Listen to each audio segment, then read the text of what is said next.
اس وقت سب سے بڑا چیلنج ہے ہیلتھ کیئر کی ایکسیسیبلٹی، رسائی میڈیکل سروسز کی. ہم چاہتے ہیں کہ اگر لاک ڈاؤن شروع بھی ہو جائے تو آپ تک میڈیسنز پہنچ سکیں، آپ تک ڈائگنوسٹک سروسز پہنچ سکیں، آپ تک ڈاکٹر کی رسائی ممکن ہو جائے. Absolutely free, this is absolutely free. Of course this is not the time for business but we want to help Pakistan. جی میرا نام بلال امجد ہے اور I am the founder of Insta Care. ہم لوگ ٹیلی میڈیسن ٹیکنالوجی میں کوئی 5 سال سے کام کر رہے ہیں اور اس ٹیکنالوجی کے تھرو ہم چاہتے ہیں کہ پاکستان کی جتنی ہیلتھ کیئر سروسز ہیں ان کو ہم ایکسیسیبل بنائیں. چونکہ کرونا آ چکا ہے تو یہ اس وقت کی ہائیلی ویلیویبل ٹیکنالوجی ہے جس کے تھرو ہم لوگ کرونا سے فائٹ کر سکتے ہیں. آپ دیکھ رہے ہیں کلینکس جو ہیں وہ شٹ ڈاؤن ہو رہے ہیں اور ڈاکٹرز کی رسائی بہت مشکل ہو چکی ہے. سو ایسے میں صرف ٹیلی میڈیسن ہی ایک سلوشن ہے جس کے تھرو ہم پیشنٹس کو ان کے گھر پہ موجود رہتے ہوئے ہم ڈاکٹرز، میڈیسنس اور ڈائگنوسٹک سروسز پرووائڈ کر سکتے ہیں.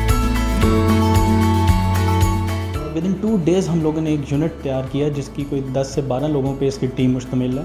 اور یہ ٹیم کا کام ہے کہ کرونا سے ریلیٹڈ لوگوں کو جو پینک کریٹ ہو گیا ہے اس وقت آل اوور دا ورلڈ، جو ہم لوگ سوشل میڈیا کے تھرو دیکھتے ہیں اور نیوز میں دیکھتے ہیں، اس وجہ سے ہم اس کو ریڈیوس کر سکیں. جو ہماری ٹیم ہے اس کے کچھ فنکشنز ہیں.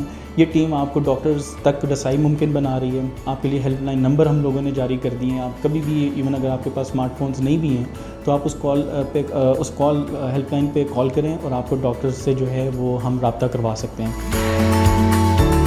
ہم آپ کو موبائل پہ ایک SMS بھیجیں گے، آپ نے جسٹ اس کے اندر ایک لنک ہے، اس کو کلک کریں اور آپ ڈاکٹر کے ساتھ کنیکٹ ہو جائیں.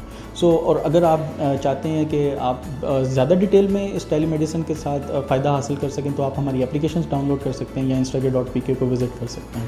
ہم نے کچھ پروبیبلٹی فائنڈرز بنا دی ہیں. وہ ٹولز ہیں جو آپ کے اپنے فون کے تھرو یا ہماری ویب سائٹ کے تھرو آپ اس کو اگر یوز کرتے ہیں تو وہ ٹولز آپ کو بتا سکتے ہیں کہ اتنے % چانسز ہیں آپ کو کہ آپ کو کرونا ہو سکتا ہے یا نہیں. اگر وہ آپ کے سمٹمز زیادہ اس سے نیئرسٹ ہوں گے تو آپ کو ہم ریفر کریں گے، آپ ڈاکٹر کے پاس جائیں.